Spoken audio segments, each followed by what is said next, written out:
I'm here now with James Beshara, co-founder of Magic Mind and Venice Vedanta Club. Thank you for having us. Of course, Laila. Thanks so much for finding this interesting. We found this very interesting, and I have to start from the beginning. You're very transparent about this life-changing moment that landed you in the ER. So take me through that day and how that sort of set the course of where you are now in your journey with Vedanta. Sure, and yeah, it was a pretty harrowing Saturday morning when I realized what I thought was butterflies in my stomach for about 3 weeks in a row.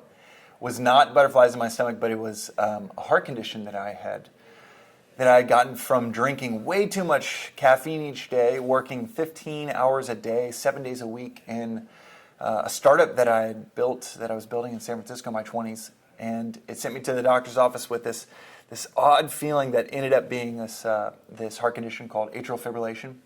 It had been beating at 175 beats a minute for 3 weeks at this point. So after an hour of getting all these tests done, the doctor was like, you have a heart condition that is quite serious, and we've got to take you across the street to the ER to have your heart shocked back into rhythm with those paddles you see in TV shows and movies. It's called a cardioversion. And I realized everything that I thought I was doing right, pushing myself so hard, I was really just, it was like I was pushing the pedal forward in the car and it was going backwards. And you were already studying philosophy in your 20s, right? And so for people who don't know, tell us a little bit more about Vedanta. Sure. So Vedanta, it's a Sanskrit word that means end of the Vedas or end of knowledge. And what's interesting is it goes back 5,000 plus years ago. So the end of knowledge, or at least this Sanskrit word for this philosophy, goes back to these 4 philosophical textbooks called the Vedas, the 4 oldest philosophical texts on the planet. And this is the philosophy of those texts. And it is in kind of contemporary language, it's talked about as a manual for living life well. Do you feel like you're living your life very well now? Oh, my goodness. Every day is 11 out of 10, and genuinely. And I say that almost emotionally because I knew how I was living my life in my 20s, where, like I said, I was checking every box, working so hard, doing everything the right way. There were no quote-unquote shortcuts that I thought I was taking. I was the founder of this high-profile company right in the epicenter of Silicon Valley, and yet my 20s were filled with failure after failure after failure. That company itself would have a high rise and then a pretty sudden fall. And I realized whatever philosophy I'm using, which is really just the philosophy of get more, get more, get more, was not only not working, but it was destroying me.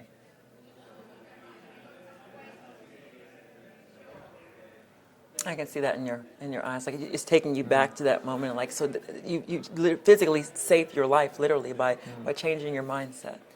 I think the through line between philosophy, religion, therapy, that I say often, the through line is how to avoid self-sabotage.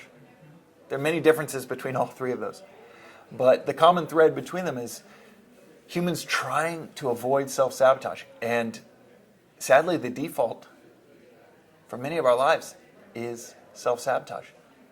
1, 2, 5, 50 wrong decisions in the wrong direction, and done so with this feeling we're doing it right. This is definitely the right decision, but also done from a place of selfishness, of I got to get more, of the modern language will say from a place of scarcity, from a place of fear, instead of a place of surrender, of service, of okay, this is what I can uniquely provide to my community. Instead, it's like, here's my community. How can I get as much from it as I possibly can? And then down the road, I'll give back, but I want to get as much as I can. By all means, go out and try that out. It will likely not end well. And whether it's the midlife crisis or the deathbed confession, it's a cliche that people recognize like, oh, wow, I've been doing it wrong. And I'm thankful for that day in the ER and that wake-up call with a heart condition at 26, because it was a very clear wake-up call. And I'm so thankful for the failure after failure after failure in my 20s, because it was so clear, so loud. Maybe I don't know. maybe there's more to learn. And that's when I started to turn to, instead of like the knowledge and advice of the times, I started to turn towards the timeless. I started to say I'm not reading anything that isn't over 1,000 years old. And I would love diving into these timeless philosophies. And then about 3 years into listening to these lectures by these great philosophers of the 20th century, reading these texts that they were referencing from 1,000, 1,500, 2,500 years ago, I eventually was like, hey, there's this substrate, this text. Aldous Huxley called it the perennial philosophy that comes up again and again and again in all of these major traditions and all of these philosophies, and it is these principles of Vedanta. Well, then you co-founded the Venice Vedanta Club. Initially started off with a group of friends in the backyard. How did it evolve to what it is today and with the Philosophy Fridays? It is so cool to see it go from me texting a few friends that were studying it each day, that all similarly, many of them were entrepreneurs, and feeling like, God, this is like making everything easier. These 5,000-year-old concepts. One of them, which is my favorite definition of wisdom, and it comes from Vedanta. Wisdom is the capacity to see the end in the beginning. And it's this philosophy, another term for it is Sanatana Dharma, which means eternal principles. So it's just a list of about 25, 26 different principles like that. And you hear them and you're just like, why have I never heard that definition of wisdom before, or something as powerful as that? And then you hear a definition of love, like love is seeing no otherness in the world. Or one of the principles is that which is like nectar in the beginning is like poison in the end. That which is like poison in the beginning is like nectar in the end. Obviously, literally, avoid poison. But that gym session that feels a little bit like poison in the beginning, within 6 weeks, I don't know a single person that doesn't go to the gym for 2-3 times a week that doesn't reach 6 weeks in is like, this is like a best friend. I look forward to going to the gym. But it felt like poison in the beginning. Or the example of have a scoop of ice cream, then you get to 5, then you get to 10. It tastes like nectar. Not only tastes like poison after you get to 10 or 15 scoops, but it is straight up poison for us. And life is so much like that, where these things that we think are going to be really hard end up being so energizing. The things that we think are going to be so sugary, easy, fun, end up destroying our energy. And so I'd hear these principles, and I would start to share them with others, and more people would start to study it, and they'd buy this great book, Vedanta Treatise, spells out the whole philosophy. And then I started to text a few friends, would you want to chat about this philosophy in our backyard? And it went from 5 people now to, it's so fascinating to see standing room only in this amazing venue of the Lighthouse that offers this to us for free for this kind of conversation. Yeah, and the people they're so engaged, right? They're learning. A lot of them already have their own, understanding of philosophy because they also study. And I love the conversation everybody was having in there. But what does that mean to you when you look out in that audience and see a standing room only, and that people want to come back every month to seek more knowledge and understanding? It ends up being, I think a lot of it is it's a condition of the times we're in, where as a entrepreneur, as someone that invests in startups, and just someone walking around the street in 2026, the world is getting weirder faster. And what do we look for when we're dizzy? It's a still point. So it's like water in the desert when you can say, hey, these are concepts, principles that have lasted longer than any human empire, lasted longer than any other human ideas. And when they really apply to, for me or for 100 people in the room, when you're like, okay, I've tried it my way, I might not know, and wow, like one of the principles is attach, you lose, detach, you gain. You kind of hear it and you're like, what does that mean? Attach, you lose, detach, you gain. And the example would be like in the dating game. When we all know this. When you're 15, you might not know it, but by the time you're 25, you're like, yeah, if I attach too much to another person, I push them away. Oh my God, I'm doing that with my career, my coworkers, that significant other that I really want to have a great relationship with. I'm so attached, I'm pushing them away. Detach, you gain. when I kind of pull away a little bit, when I'm not so attached to like the work outcomes, my colleagues kind of like me more. When I'm not so attached to getting that date, when I'm not texting that person constantly, whoa, they start to approach me. So we hear these little concepts that map to our experience, and it's inevitable. You want to hear more? In studying Vedanta, how has your life changed in terms of the daily? So take me through your routine, because you also talk about waking up super early, which I'm an early riser, just like a natural alarm clock. I'm up, right? What time do you wake up? Well, I was telling my producer, usually between 5, 5:30, and 6, just naturally I wake up in the morning. But my mindset with that is like, oh, the East Coast, they're already awake and business deals are happening. I need to be up too, because I'm on the West Coast. That's my mindset behind it. Like, I shouldn't stay in the bed longer. But I love hearing you talk about, getting up and maybe finding these 30 minutes of just being and still and journaling or whatever you're doing to, kind of set the day so you're not on defense throughout the day, right? So what does your routine look like now that you've, adopted this principle? Well, one of the principles is liberation through deliberation, which is kind of an interesting paradoxical play on words. Liberation, freedom through deliberate living. So making deliberate choices of what is the most important thing I want to get done today. Deliberate choices of, all right, I'm going to wake up every morning at the same time to set my 24-hour circadian rhythm, which is a phenomenal way to start your day. We know that biologically. But waking up before the sun rises is recommended in this philosophy to outline, even if it's just 10, 15 minutes, to outline what are the things you want to reflect on from yesterday? What gave you energy? What drained your energy? The definition of right action in Vedanta. There are no shoulds, no should nots. There's no thou shalts. There's no list of commandments. The closest this philosophy gets to anything like that is the definition of right action is that which generates energy within you. The definition of wrong action is that which dissipates energy. So take 15 minutes every morning to reflect what generated energy in me the day before. What dissipated my energy? Turns out for many of us, when you did something of service to someone else, it probably gave you some energy. When you did that thing where it's like, I kind of did that for myself. I negotiated that thing and it was good for me, it wasn't good for my coworkers or my boss or the company, might have drained your energy. But everybody's different. It's very contextual to who you are and what gives you energy, what drains your energy. And when you do that, it leads to a whole lot of deliberate choices for the day ahead. Instead of waking up behind the 8 ball and then you've got 27 texts you got to read through, 55 emails, and it's the first thing you see and you're not living deliberately at all.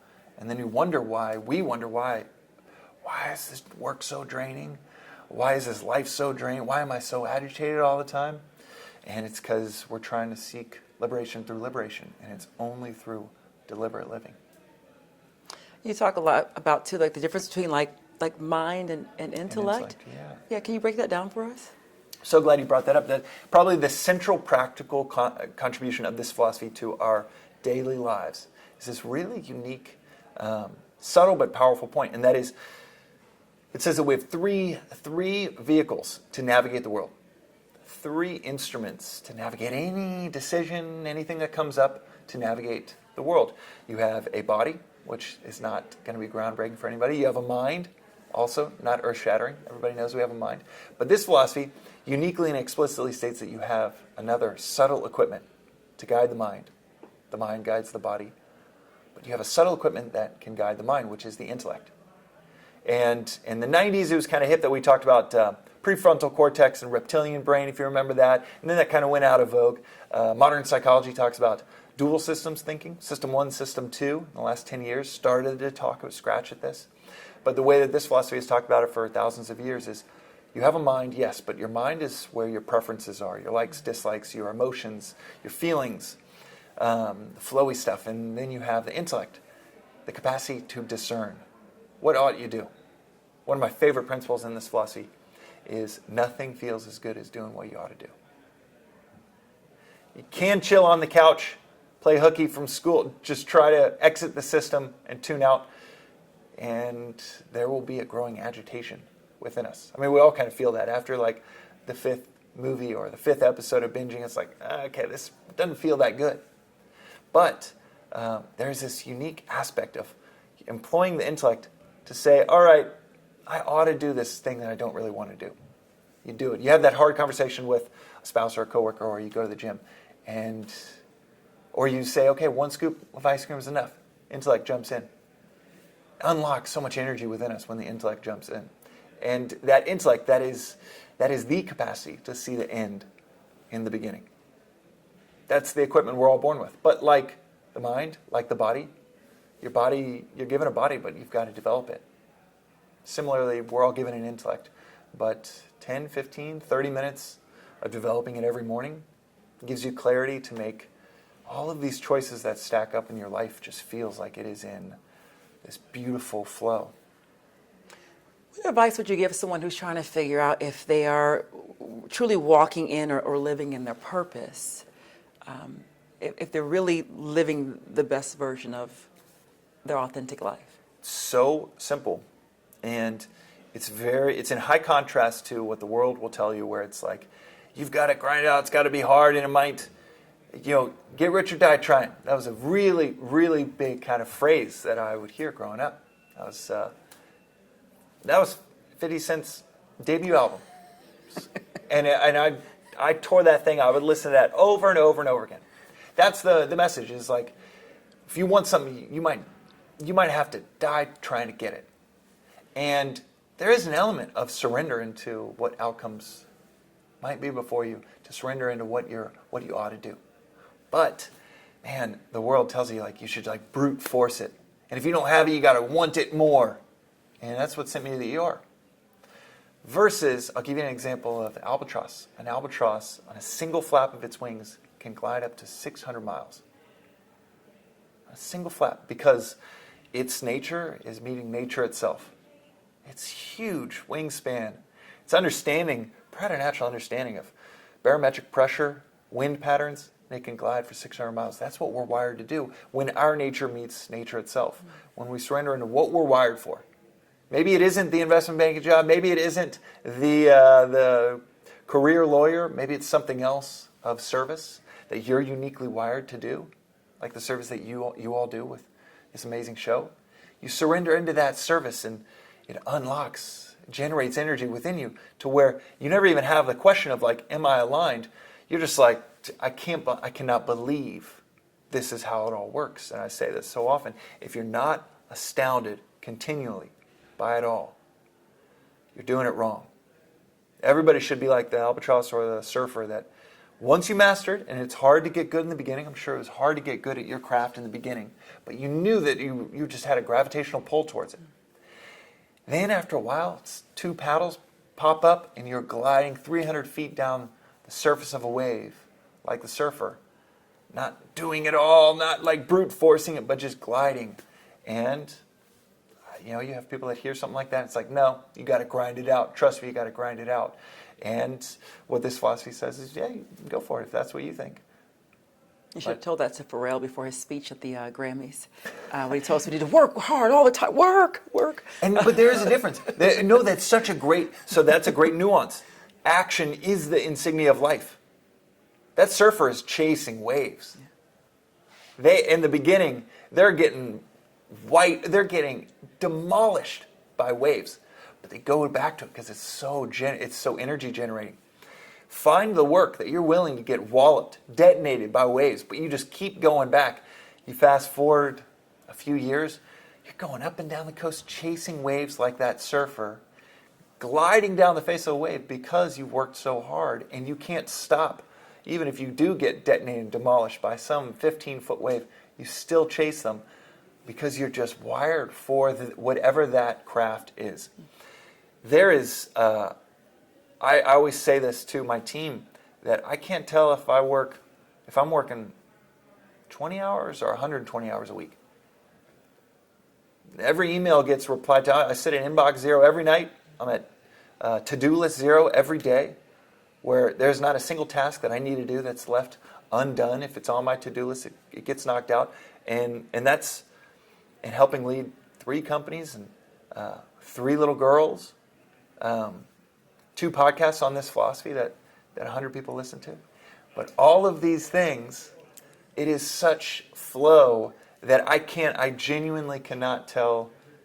I can't tell if I'm working 20 hours or 120 to get it all done, because it feels like it is just flowing from me, and I'm just continually reminding myself, get out of the way, get out of the way, get out of the way.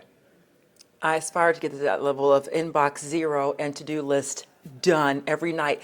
If there's one piece of advice you could give people watching about something they should start implementing into their lives today, what would that be?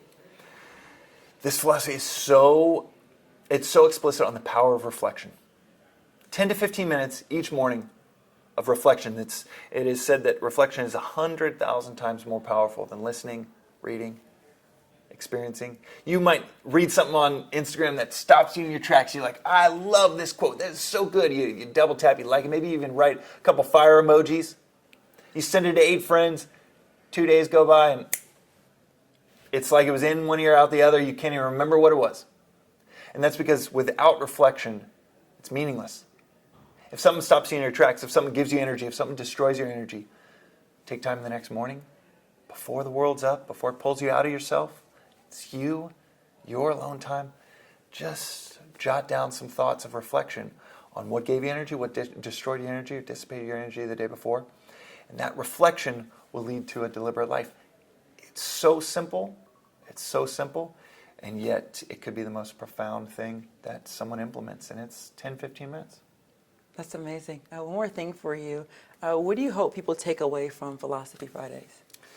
I always say this is just philosophical entertainment. This is an on-ramp to, ideally, people buy this book from a teacher that many of us study with that is just 23 years spent writing this book called Vedanta Treatise. And I say this in all my podcast episodes for the Daily Vedantic, which is 10-minute episodes each day on this philosophy and on these principles. And I say it over and over and over again. This is just an on-ramp. If you read that book, get 3 pages in, see if it speaks to you. That all of this work is really just an on-ramp and trying to shine a light on that articulation in plain English. No woo, nothing, no leaps of faith in Vedanta Treatise. And if I did that for 50 years, just telling people that that book exists, man, that would generate a lot of energy within me. Thank you so much for sharing your wisdom with us. Thank you, Laila. And for giving me the tools, James, that I can implement in my life today. It's super simple. That. 10, 15 minutes, that's all it takes. So what is Vedanta 101? So Vedanta, as I say often, is, think of it like a manual for living life well. And I always say that think of it as 2 halves to that story. The first is, what is living life well? What is a life? A life is a stream of experiences. That's what a life is. I've never heard it defined before, but a stream of experiences. And then what is an experience? An experience is when a subject and environment meet, subject to object. So there's you, and then maybe it's freezing rain outside. That's an experience. Subject and the environment meeting. And this philosophy, the second half of it says, well, you could spend your entire life trying to fix the environment, trying to dial in the world into the metaphorical 72-degree thermostat. Everything's perfect. And you could try to do that for a little while. But this philosophy says it's like pushing back a wave. We're going to grow old. Our joints are going to get achy. We're going to lose people that we love. It is inevitable. You can only make things perfect 72 degrees and sunny for so long before we all have the inevitable different seasons in life. And this philosophy says it's far more efficient to work on the subject, to where the subject can handle 45-degree weather or 95-degree weather. As the adage goes, you could try to burlap the world or just wear sandals. And this philosophy says it's far more efficient just to wear sandals. Far less energy required. To work on the individual to where we can be as resilient as we need to be for any scenario that life will throw at us. And it's a beautiful breakdown of here is what a life is, a stream of experiences, a beautiful breakdown of what an experience is, a beautiful breakdown of what makes up an experience, and then where should I focus my energy? And then the natural question is, well, okay, if I'm the subject, how do I understand myself? And this philosophy gets just as explicit in that domain as well by saying that we have this body, this mind, and this intellect to navigate the world. It's not just Laila in this vague version of what we think we are. You have these 3 equipments to navigate the world. Mm-hmm. Body, obviously. The mind, touched on already, and then the intellect that can guide the mind and the body. And I think the great disservice we have in our culture today is that we think we have the mind, and we think we're just like slaves to the mind. Whatever the mind wants, whatever we desire, I've got to go get it. But we're all born with this incredible equipment to guide the mind. The intellect is described like the adult in the room. The mind is a beautiful thing. It wants to create a 20 by 20 foot canvas of something beautiful. It wants to shout a message from the rooftops. It wants to create a company or a play or a news segment. And the mind is really powerful. The intellect is like the adult in the room, where a 5-year-old, we've got a 5-year-old daughter, a 3, 5, and 8-year-old. I love playing with our daughters. I wouldn't leave them at home alone, though. I wouldn't either. Yeah. Yes, the adult is needed in the room. The adult is what it navigates and helps guide the mind to say, you know what, with this 20 by 20 foot canvas, here's the best use of this space. With this, with these vocal cords, this is what I probably could serve my community best by shouting this or highlighting that on in a news segment. And that intellect, that adult in the room, that is everything towards living life well lived. You mentioned the importance of reflection. What are 3 daily practices we can implement? So glad you asked, because I think the word philosophy, I think we hear it and we're like, oh, that was like a really confusing subject in college, and the academic philosophical connotation is like going to study in like a cabin in the woods alone. That is not what is meant by Philosophy Fridays here or this ancient philosophy of Vedanta. It is much more like the word clarity. Spend that time in reflection each morning for added clarity. What gives you energy? What dissipates your energy? The other 3 daily practices is really in this order of this philosophy. Again, it's so practical, helpful. It's not highfalutin, like academic. It is so relevant to our daily lives. The first one is question everything. All of these things that we think we need to be happy, is that really the case? All of these things that we think like, that's me, that's my identity. Are they the case? Is that who we really are? Or are we just kind of buying into what people tell us we are, what we need to do to be happy? Second is to not take anything for granted. Question everything, don't take anything for granted. Whether it is the promotion you've been seeking for 3 years or it is a cancer diagnosis. This philosophy will explicitly say, don't take it for granted. Do not take it for granted. It might be the red carpet rollout to the life you really want in ways that you might have never foreseen. If you don't take it for granted and you say, you know what, good or bad, maybe there's something that is beautiful about this. And that shift in perspective, that begins the red carpet rollout. Then the last and 3rd daily practice is study and reflect daily. Because it's called the virus of attachment in this philosophy. Attachment can be synonymous with desire.